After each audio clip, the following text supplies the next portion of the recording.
Shalom para sahabat Narwaktu, salam sehat. Kembali lagi bertemu dengan podcast ke-129 majalah Narwaktu. Kali ini kembali kami hadirkan seorang narasumber, seorang sahabat Narwaktu yang juga seorang advokat senior. Beliau ini sekarang Ketua Dewan Kehormatan Asosiasi Advokat Indonesia, yaitu Bapak Dr. Jose Silitonga, SH, MH, MPD, Magister Pendidikan. Beliau juga mantan Ketua DPD Persatuan Inteligensia Kristen Indonesia DKI Jakarta. Beliau juga pada tahun 2005 adalah pendiri dari Ketua Forum Peduli Jemaat HKBP. Jadi beliau ini anggota Jemaat HKBP, jadi sangat concern dengan aktivitas-aktivitas di gereja HKBP. Demikian juga pada 2003 dia pernah mendapat award sebagai pahlawan bumi dari Walhi tahun 2003 karena kepeduliannya terhadap lingkungan hidup. Pada 2001 sampai 2006 ikut dalam anggota tim rekonsiliasi atas konflik etnis Madura dan Dayak. Banyak hal yang bisa kita gali dari Bapak Dr. Jose Silitonga, yang notabene ini adalah doktor ilmu pemerintahan dari IPDN Bandung. Kita akan berbicara nanti dengan beliau terkait dengan adanya isu menarik saat ini di kalangan tokoh-tokoh nasional dan tokoh-tokoh agama terkait dengan izin tambang untuk ormas keagamaan.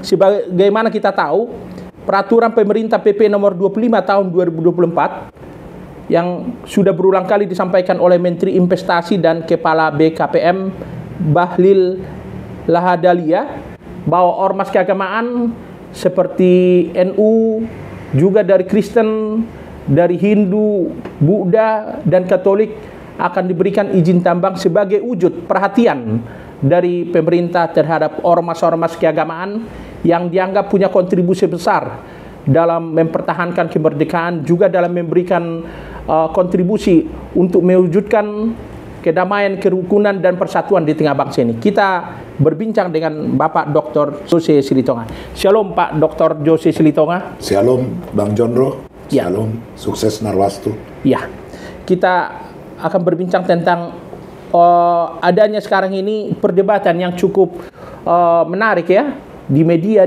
sosial tentang izin tambang yang diberikan pemerintah kepada ormas keagamaan. Pak Jose, kita baca di media ya, HKBP sebagai sinode menyatakan dengan tegas menolak izin tambang yang diberikan pemerintah, juga PGI dan KWI. Sementara NU menerima, dan kita tidak tahu ada beberapa lagi ormas nanti yang menyatakan sikap. Terkait dengan itu Pak Jose, Bapak sebagai doktor ilmu pemerintahan, juga pengamat sosial kemasyarakatan dan gereja, apa yang bisa dikomentari soal itu? Silakan. Baik, secara gamblang dan singkat, saya menanggapi itu kembali kepada Tritunggal Panggilan Gereja. Tritunggal Panggilan Gereja itu ada saat pertama adalah koinonia, diakonia, dan marturia. Nah, ketiga fungsi Tritunggal, fungsi gereja ini setelah saya baca misalnya di HKBP, saya mungkin sama dasarnya di agama yang menganut Kristiani. Saya kira sama, tidak ada di sana berusaha, ya, tapi adalah upaya mengeksploitasi dan membangun kerohanian daripada jemaat itu dengan melalui pelayanan, 3 pelayanan, yaitu koinonia, diakonia, dan marturia. Nah, di dalam buku di sini antara lain, ini panjang nih sebenarnya, tapi tidak ada masalah berusaha. Tapi di sini jelas disebutkan aturan-aturan HKBP ya, misalnya contoh, anggaplah ini sebagai representasi dari gereja lain. Ya, tugasnya adalah merencanakan, melaksanakan kegiatan-kegiatan yang menetapkan persekutuan yang sehati, tentu persekutuan. Membagi melihara persekutuan di antara pelayan, membangkitkan melihara persekutuan di antara kelompok, melaksanakan kegiatan kebaktian, mempersiapkan bahan kebaktian, mempersiapkan bentuk-bentuk liturgi. Nah, ini terkait dengan pelayanan gereja itu sendiri. Nah, lalu apa yang disebut marturia? Marturia itu memikirkan pelayanan pekerjaan pengabaran Injil, memikirkan persiapkan materi-materi pengakuan, membangkitkan dan mengembangkan kebaktian-kebaktian doa. Nah, mendukung itu dibangkitkan masyarakat dengan marturia. Nah, kemudian terakhir itu diakonia. Diakonia itu bersosial, ya, itu merencanakan melaksanakan usaha-usaha untuk meningkatkan mutu pelayanan sosial. Mutu pelayanan sosial ini apa? Apa kita bisa ya dari apa ya agak abu-abu bisa untuk melakukan pertambangan misalnya? Itu nggak ada. Usaha untuk meningkatkan mutu kehidupan ekonomi. Ekonomi ini apa? Harus tambang. Apakah itu dimasukkan dalam bidang diakonia? Merencanakan usaha-usaha yang membantu anak-anak sekolah tidak mampu. Nah, kalau dilihat dari diakonia ini, mungkin bisa dibuat ranah abu-abu, agak-agak condong melakukan usaha seperti HKBP saat ini, badan usaha milik HKBP. Tapi nggak jelas sama sekali juga. Siapa yang mengelola itu? Siapa ahli untuk itu? Kalau itu dilakukan, akan terjadi pergeseran nilai-nilai kerohanian jemaat itu sendiri menjadi ke dunia sekuler. Akan tertinggal itu kerohanian. Itu menurut pendapat saya. Oleh karena itu, antara badan usaha termasuk penawaran tambang ini, ada sesuatu tanda kutip pendegradasian daripada suatu keimanan ke arah material. Seperti dalam Alkitab dikatakan, akar segala kejahatan adalah uang. Yang akhirnya kan uang juga. Nah, bagaimana mensinkronisasi ini? Tentu nggak bisa. Harus ada di ruang lingkup gerejani dan pembangunan rohani. Misalnya makanya ada lembaga-lembaga kerjasama antar gereja sedunia. Ada ini saling menolong. Nah, itu didukung oleh jemaatnya yang merupakan pengusaha-pengusaha mungkin ya, melakukan sumbangan-sumbangan. Nah, kita melihat ke sini juga harus kajian khusus untuk ini ya. Menurut saya perlu ini kajian khusus karena di sini akan terjadi suatu transformasi atau suatu pembaharuan bagaimana menyikapi kehidupan jemaat gereja itu sekarang ke depan di zaman digitalisasi ini. Perkembangannya sangat cepat. Bagaimana nanti generasi milenial, generasi Z dan generasi terusnya untuk memahami gereja ini.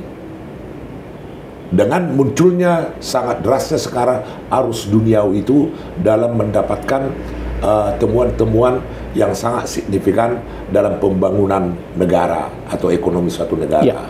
Terkait dengan izin tambang itu tadi, Pak Jose, apa pendapat Bapak? Karena saya baca dari pernyataan kepers yang disampaikan oleh Epurus HKBP, Bapak Pendeta Dr. Robinson Butar-Butar, mereka menolak izin tambang yang akan diberikan pemerintah. Justru HKBP meminta supaya pemerintah menindak tegas para penambang yang merusak lingkungan. Baik, sebenarnya dampaknya ini banyak. Sehingga menikmati itu bukan gereja, karena siapa ahli dalam gereja pertambangan? Itu tanda satu pertanyaan yang besar ya. Siapa ahli? Soalnya dia atas nama gereja, ormas gereja loh. Tetapi dalamnya nanti itu bukan lagi kepentingan gereja yang jalan. Ya penolakan itu jelas. Tapi buat alasannya. Soal penambang liar itu urusan pemerintah lah itu. Nggak perlu gereja bicara di situ. Gereja bicara dalam pembangunan rohani. Boleh dia mewarnai negara dalam hal setiap kebijakan itu kalau mau seperti George Bush dulu, setiap dia melakukan suatu kebijakan dia panggil rohaniawan. Di sini nggak pernah terjadi itu kecuali dari misalnya dari agama tertentu. Nah di kita apa yang ada? Karena saya melihat HKBP sibuk dengan diri sendiri. Kenapa dibilang sibuk dengan diri ya, sendiri? Mana ada mewarnai dunia Indonesia ini? Mewarnai jemaatnya aja kurang. Maksudnya kurang didengar suaranya begitu? Kurang mewarnai. Pelayanannya itu kurang mewarnai jemaat. Kecuali membuat suatu pencitraan-pencitraan. Tahun inilah kesetiaan lah, apalah. Tahun lintas ke apalah, kebudayaan lah, apa. Tapi apa yang pertumbuhan di sana? Saya melihat ini, mungkin ide itu bagus. Tapi ide itu masih jangan hanya dilontarkan Dari zaman WTP dulu, banyak tahun-tahun dibuat. Sekarang udah nggak ada. Tahun anak-anak, waktu peristiwa Sidempuan, yang dibunuh anak kecil itu. Yang disiksa oleh orang tua siapa, yang luka-luka. Dibuatlah tahun anak-anak HKBP.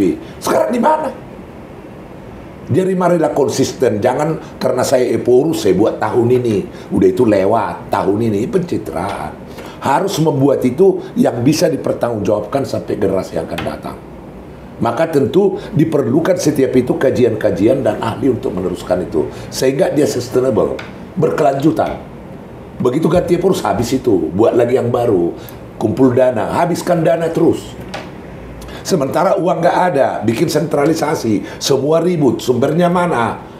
Jemaatnya jadi ribut. Setiap kegiatan gereja dapat 55% harus ke pusat. Kegiatan apapun loh, 40% tinggal di stakeholder. Lalu apa? Franchise kah ini? Kalau saya anggap ini franchise, bentuk suatu penyusupan sistem roh bisnis gitu loh. Karena mereka nggak mampu menciptakan itu, datangnya dari pelayanan.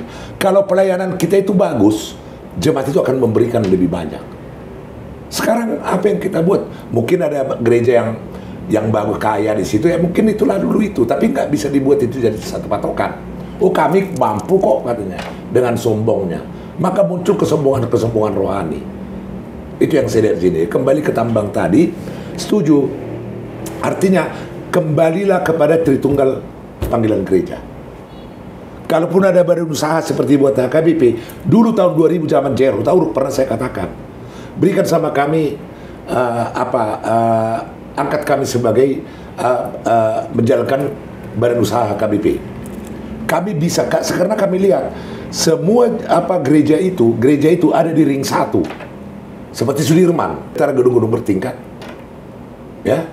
Nah, bangun misalnya 21 lantai, 3 lantai dipakai gereja, lainnya itu dibuat tenan, disewakan. Dari situ membiayai daripada kebutuhan pendeta maupun jemaatnya gitu, pelayan-pelayanannya. Apa yang salah di situ? Nggak ada. Karena itu ada dalam gereja itu sendiri. Itu tahun 2000 loh. Nah sekarang banyak di mall orang bergereja, banyak di ruko, di lantai disewa, ada hotel disewa khusus. Ya, terkait dengan itu Pak Jose, apa karena itu sempat terlontar dulu ide seorang Pak Jose Silitonga untuk melontarkan sekjen HKBP pun sebenarnya harus orang awam, bukan pendeta, begitu? Betul, karena gini, saya mengamati semua itu pendeta, pimpro pendeta, pimpinan proyek. Padahal mereka nggak ngerti proyek istilahnya. Itu Luan Huria sekarang. Pembangunan gereja, mereka lah pemimpinnya tertinggi. Apa kata mereka itu jalan. Jadi sehingga ada pergeseran nilai kekuasaan, saya lihat. Kekuasaan dunia sama kekuasaan rohani mau dikuasai. Dulu zamannya perubahan aturan-peraturan ini tuh menjadi Uluan Huria. Dulu kan guru Huria yang berperan. Sekarang sih Uluan Huria. Mereka lah pimpinan. Jadi pergeseran itu terjadi karena apa? Sekjen itu kita lihat fungsinya. Makanya kembali kepada ormas. Saya nggak setuju disebut ormas gereja sebenarnya. Harus lembaga keagamaan. Artinya apa? Pemerintah, lembaga pemerintahan adalah lembaga yang menjalankan fungsi-fungsi pemerintahan. Lembaga keagamaan adalah lembaga yang menjalankan fungsi-fungsi keagamaan. Beda dengan ormas. Masa sama dengan ormas setara dengan itu? Harusnya lebih tinggi. Baik di Undang-Undang Tenaga Kerja juga. Harus juga dirubah itu. Pengen saya sebenarnya mengajukan uji materi ke Mahkamah Konstitusi. Karena pihak subjektifnya itu dianggap lembaga sosial. Nah pertanyaan, apakah lembaga agama itu sosial? Nggak juga. Harus punya ciri khas, yaitu termasuk subjek hukumnya adalah termasuk lembaga keagamaan. Sosial itu kan himpunan seluruhnya. Tidak ada yang menjadi suatu yang membuat suatu dia punya ciri gitu loh. Jadi kalau lembaga keagamaan udah jelas batasnya. Jelas undang-undang itu berlaku juga untuk lembaga keagamaan karena ada tenaga kerjanya. Jelas lembaga keagamaan itu juga menjalankan fungsi-fungsi gereja, bukan menjalankan suatu proyek gitu loh. Iya. Termasuk tambang ini. Jadi Pak Jose tidak setuju tambang itu masuk ke HKBP? Tidak, nanti mungkin 100 tahun lagi terserah. Tapi yang sekarang ini, saya katakan tadi, kalau itu di luar Tritunggal panggilan gereja, go ahead. Gitu ya. Ya. Pak Jose selama ini dikenal seorang yang sangat kritis terhadap pimpinan HKBP. Tapi di satu sisi, mulai dari zaman Eporus SI Nababan, JR Hutauruk sampai WTP cukup dekat dengan Eporus HKBP ya. Nah, bagaimana dengan yang sekarang ini? Pak Jose pernah saya dengar memberikan masukan-masukan juga ke Eporus. Kenapa? Apa tidak didengar masukan-masukan atau ide-ide yang selama ini disampaikan? Jadi kembali statement saya waktu membela Pondok Bambu dan Bandung Riau, bahwa para pendeta itu gak mau mendengar. Terus satu persoalan kita bawa ke pusat sebagai penyelesaian, itu satu persoalan kembali ke 3 persoalan. Berarti tidak persoalan. Nah, karena itu dari mulai sebenarnya berdasarkan penelitian saya, pengamatan selama ini, ada yang salah di organisasi gereja ini. Perlu ditransformasi. Itu yang saya katakan pada Eporus yang lalu. Yaitu sekjen harus ahli birokrasi, administrasi, dan organisasi. Bendahara harus yang ahli di bidang keuangan. Biro hukum harus orang dari luar. Karena mereka ini berkaitan langsung dengan kehidupan jemaat. Nah, itu yang saya lihat. Oleh karena itu, 3 fungsi ini harus ditransformasi. Keempat, saya bilang sama beliau, Eporus yang sekarang ini, adalah dogma. Banyak dogma dan konfesi HKBP itu tidak sesuai lagi dengan perkembangan sekarang ini. Itu disampaikan lisan langsung sebelum di Eporus. Lisan atau tulisan? Bertelepon. Bahkan waktu pernah bertemu saya sesuai Eporus, ya saya nggak tahu lah, kayak baru kenal saya. Antara lain saya bicarakan juga lelang jabatan sistem merit. Visi misinya apa? Baru pensiun. Uang yang 125 miliar itu ketika dapat, saya bilang 1.000 rupiah aja menyumbang jemaat, dapat 4 miliar setiap minggu. Tiba-tiba muncul gerakan 1.000 rupiah katanya. Sebenarnya saya bicarakan tanggal 2 Desember 2021. Begitu ya. Ya, jadi kembali kepada ini harus ditransformasi. Pesan saya kepada Eporus yang baru nanti, berani nggak melakukan transformasi. Jangan yang kemarin transformasi tapi karena rapat pendeta ke Samosir dianggap transformasi. Bukan ditransformasi. Ya, jadi transformasi itu merubah sesuatu, membuat kebaharuan. Kebaharuannya apa? Sistem pelayanannya, pola kehidupannya, pola mencari bagaimana membangun gereja tetap jalan sesuai Tritunggal panggilan gereja. Ya seperti itu menurut saya. Jadi yang 3 dan dogma itu harus diganti. Siasat gereja juga harus nggak sesuai. Iya. Pak Jose juga pernah menyampaikan kurangnya suara HKBP untuk menyuarakan gereja-gereja yang katakanlah dicekal izinnya ketika akan didirikan atau dihambat beribadah. Maksudnya apa itu? Jadi kembali dulu saya bilang dulu, saya teruskan satu poin tadi ya. Pemilihan Eporus harus diundi. Saya baca Alkitab, semua itu pakai undi. Ya, termasuk memilih ganti Judas juga diundi. Buang undi, Yunus pun undi oleh 11 orang abang-abangnya. Siapa yang kita buang katanya?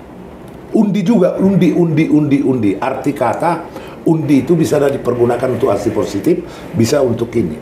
Ketika bahasa Bataknya dicopot nasi nurat, itulah sebenarnya roh daripada Alkitab itu. Tapi sekarang ini apa mungkin itu? Ya harus dibuat. Jadi terserah Eporus nanti. Harusnya sekarang ini harus dirubah. Tapi sekarang udah saya lihat kampanye apa semua.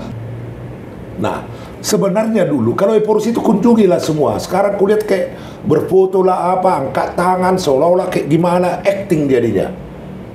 Bukan acting yang perlu, buah perbuatan itu yang perlu. Oke. Buat siapa? Bukan hanya pendeta, khususnya kepada jemaat sebagai sumber kehidupan suatu gereja. Bukan pendeta sumber kehidupan gereja loh, menurut saya. Tapi jemaat itu.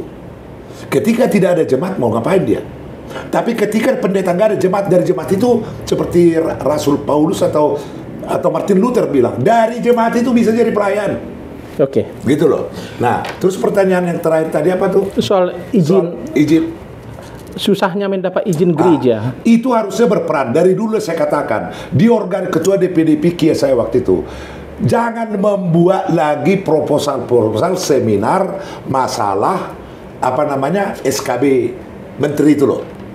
Masalah perizinan dulu kan. Yang kemudian direvisi dengan Perber 2006, peraturan bersama 2006. Nah, jadi itu udah saya bilang dulu, uji materi ke Mahkamah Agung. Karena SK menteri itu kan ranahnya Mahkamah Agung. Kalau undang-undang baru ke mana tuh, ke Mahkamah Konstitusi. Tapi nggak ada, cuma seminar berapa habis biaya. Waktu itu PDS juga masih berjaya. Tak ada satupun yang berniat untuk itu. Nah, kembali lagi sekarang, apalagi HKBP, di mana perannya? Kembali saya bilang tadi, HKBP sibuk dengan dirinya sendiri. Nah, bagaimana dia mewarnai? Makanya saya bilang tadi, saya contohkan George Bush. Setiap membuat kebijakan, dia pernah saya baca literaturnya, dia minta pendapat rohaniwan. Sudahkah HKBP sampai ranah itu? Kecuali hanya ranah mengulosi. Jadi bergeser. Ada pejabat mengulosi. Seolah-olah nilainya itu gereja ini berdiri begitu besar hanya untuk urusan ulos. Oke. Jadi apa harapan seorang Pak Jose Silitonga yang notabene selama ini sangat kritis terhadap pimpinan HKBP di Sinode Godang HKBP yang notabene ini seperti munas atau kongres untuk memilih pimpinan pada Desember 2024 mendatang di Spoholan, Sumatera Utara? Baik, harapan saya hasil apa yang dulu itu dengan apa yang saya coba lontarkan sekarang itu dibuatlah menjadi agenda setting namanya. Kalau di pemerintahan itu sebelum terangkat suatu peraturan ada agenda setting namanya. Agendakan dulu itu nanti di sinode. Beberapa harus ada perubahan ke depan. Itu menjadi rekomendasi sinode. Ya, diadakanlah transformasi. Apa yang ditransformasi? Lihatlah keadaan ini. Aku tidak mau menawarkan diri karena dulu juga ditawarkan mau dibikin SK aku, sampai sekarang pun nggak ada. Maksudnya masuk di saya bilang di pimpinan pusat. Bantulah saya untuk itu, merubah ini apa dogma apa semua kan ada banyak ini. Bantulah saya, gimana bantu orang saya mau sinode juga nggak pernah ikut, bahkan di gereja saya ada sinode peserta sinode seumur hidup, itu aja dari dulu. Nah, sekarang saya mau ke sana, mau gimana? Aku bilang, nanti ku SK-kan. Oh, tegas itu. Nanti ku SK-kan, siapa yang ganggu? Sampai sekarang nggak ada. Ketemu juga saya kayak baru kenal. Hasil audit 112 dari tanganku, aku kasih. Nah, itulah, aku bilang, ilustrasinya waktu zaman UTP 6 juta jemaat. Sekarang 4 juta. Pak Jokowi kan suruh berapa? 4 miliar sekali minggu. Kali 4, 16 miliar. Ya, maksudnya 4 juta, yang sisanya 2 juta kemana? Ya, anggaplah hilang, berdiaspora. Atau tanda kutip lah. Jadi kita potong sekian persen. Maksudnya 4 juta. Pindah ke gereja lain? Bisa jadi. Ya, karena sudah sebelumnya udah banyak pindah, apalagi anak-anak muda. Mungkin tereksplor apa mereka itu pemikiran dan apa mereka. Ini harus lihat gereja. Maka mulailah gereja bikin musik di gereja kan kayak band gitu loh. Mulailah haleluya, puji Tuhan. Itu kan ciri karismatik dulu itu kan. Salam. Betul nggak? Nah, itu suatu pergeseran nilai-nilai pelayanan yang bagus. Tapi jangan juga stuck di sini gitu loh. Jadi itu yang harapan saya itu, pimpin sekarang buatkan agenda setting, rekomendasi Sinode Godang, rubah reorganisasi gereja itu, bertransformasi. Biar bisa jalan transformasi, ini harus direformasi. Kalau gitu terus saya bukan menilai rendah ya, tidak. Tapi kalau kita ada di Korintus, Tuhan itu memberikan talenta kepada orang. Talenta pelayan, talenta berbicara, talenta pelayan udah diterima, itu aja. Jangan menjadi pimpinan proyek, jangan menjadi ini, jangan menjadi sekjen. Itu kan organisasi, birokrasi, dan administrasi. Itulah yang harus difungsikan. Soal siapa orangnya terserah. Banyak putra-putra terbaik di jemaat HKBP. MPS sangat saya sesalkan. Di sana banyak cendekiawan, tapi kok cenderung diam. Apa MPS? Majelis Pekerja Sinode Pusat. Jadi artinya inilah menjadi DPR-nya eksekutifnya gereja. Jadi dia menilai jadi ini harus berfungsi sebenarnya ini. Tapi aku lihat nggak ada. Padahal saya tahu di situ gudang-gudang orang hebat loh. Oke. Pak Jose, Bapak kan tahun 2005 mendirikan Forum Peduli Jemaat HKBP untuk membantu gereja-gereja yang mendapat hambatan, ancaman, kemudian gangguan anarkisme gitu ya. Iya. Termasuk gereja yang tidak mendapat katakanlah kenyamanan dari prosesnya begitu. Ya. Boleh tahu kenapa tidak diberdayakan lagi? Jadi banyak rupanya bertentang. Jadi saya tinggal sendiri. Nah terakhir saya waktu mengadvokasi Bibelfro. Hambatan juga banyak sama saya dulu. Tahun berapa itu? Tahun 2010-an. Ya. Ada 19 orang itu korban.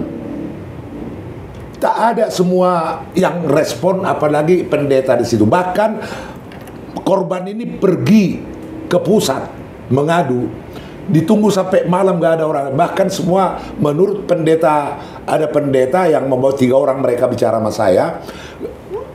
Toilet pun ditutup semua. Padahal di sana dingin toh. Mereka harus buang air kecil. Akhirnya di halaman semua. Kemudian dia dilaporkan ke saya, Pak, kami keadaannya udah begini, nggak mau. Sudah, kalian berangkat ke Porsea, laporkan langsung jam 5 pagi berangkat. Mereka saya pandu terus. Saya hari ini datang ke sana mengawal. Waktu itu Pak Jose ketua tim kuasa hukumnya. Saya menjadi kuasa hukum mereka.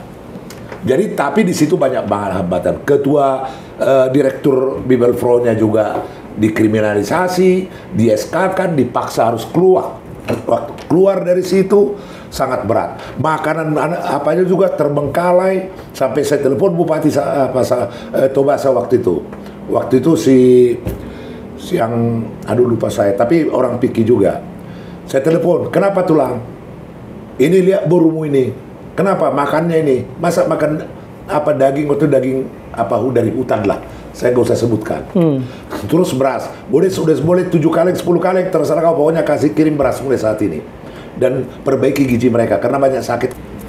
Akhirnya diperbaiki dia. Terima kasih sama beliau. Mudah-mudahan beliau mendengar podcast saya ini, saya terima kasih sama dia. Itu Bupati, aduh hampir Pak Marganya. Jadi sangat salut lah, direspon sekali. Nah, sejak itulah mulai Bibelfro mulai bergerak ke depan. Artinya berani mengucapkan yang tidak ini, tidak lagi harus manut, tidak harus manut boleh, tapi manut yang benar. Tapi kalau tidak sesuai mereka akan suarakan. Jadi berani mereka menuntut hak-haknya. Karena seperti ke pejabat tinggi dulu kami pernah saya bilang, karena waktu dia bilang buruku tidak seperti mereka.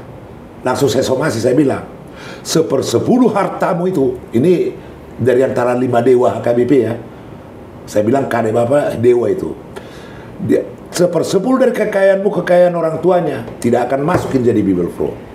Dia akan menjadi sekolah di universitas atau akademi mana yang lebih menjanjikan kepada hidup mereka. Begitu ya. Nah, tapi pergeseran yang saya lihat, menurut saya, mulai orang menjadi pendeta Bibelfro sama diakonisi menjadi seksi, karena bisa terjamin hidupnya.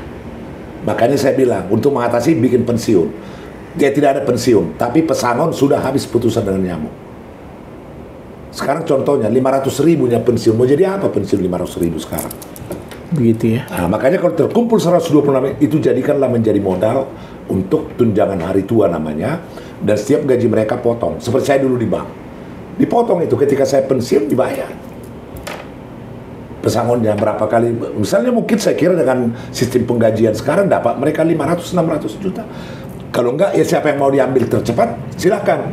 Dinar Bursibaran, istrinya Hasulungan Raja Guguk ya, yang dulu Aceh. Nah, itu pertimbangan dikasih dia sekaligus 135 juta. Gitu ya. Dan dia telepon saya, dia juga bikin di grup, terima kasih Bang Jose, saya sudah diberikan sekaligus 135 juta. Puji Tuhan saya bilang. Iya. Seperti itu. Satu pertanyaan lagi. Ya. Pak Jose akan terus bersuara kritis untuk gereja HKBP yang Bapak juga cintai, tapi Bapak juga sering kritik ini? Kalau kita tidak cintai, kita tidak punya hak lagi mengkritisi. Ya. Ketika kita mencintai, kita berhak untuk mengkritisi. Bukan untuk menjelekkan, tapi bagaimana membangun gereja ini. Kalau ditanya soal waktu, sepanjang Tuhan memberikan pemikiran yang masih baik sama saya, masih bisa bergerak, masih bisa berkarya, hidup ini adalah kesempatan. Jadi berbuatlah. Itulah ciri yang saya ambil, saya maknai dari lagu itu kan ada kan, bagaimana hidup menjadi berkat. Nah, mudah-mudahan suara saya ini tidak menjadi dianggap duri. Karena bagi yang nggak suka nanti agak duri ini.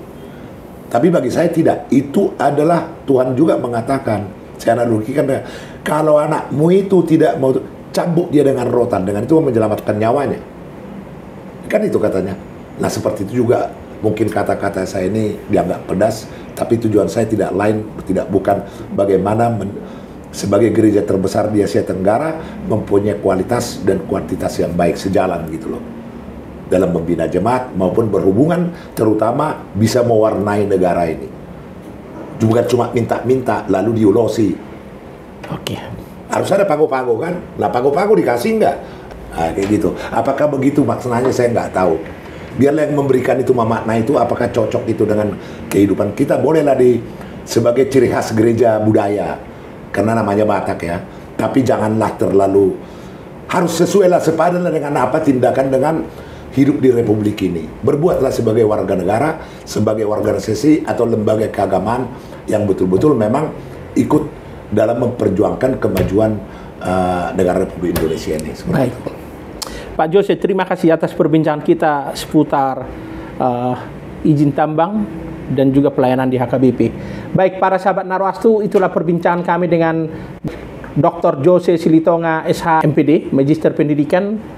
Beliau adalah Ketua Forum Peduli Jemaat HKBP, mantan Ketua DPD Persekutuan Inteligensia Kristen Indonesia DKI Jakarta, juga Ketua Dewan Kehormatan Asosiasi Advokat Indonesia, dan juga saat ini masih aktif mencermati kehidupan sosial politik di tengah bangsa kita.